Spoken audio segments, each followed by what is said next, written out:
Hello friends, welcome back to my kitchen. I'm Nosh and we're preparing lebneh today.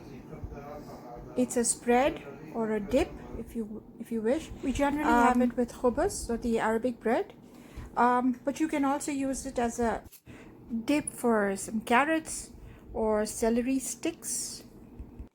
I've taken roughly 500 grams of lebneh and I'll be adding around 6 to 7 cloves of grated garlic. There you go.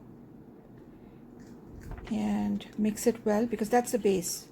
That's what will give the sharpness to the taste for the lebneh. So next I'm going to add some mint and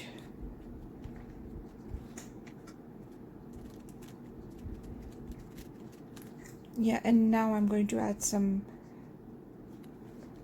chili flakes. That's red chili flakes, roughly around a teaspoon, a little bit more than that. Again, it depends on how much you can tolerate heat. That's how I'm just showing how to chop the the cucumbers over there. Make them really small. If you want to shred them, you can do that as well, but make it really small, tiny minced pieces. And I've added some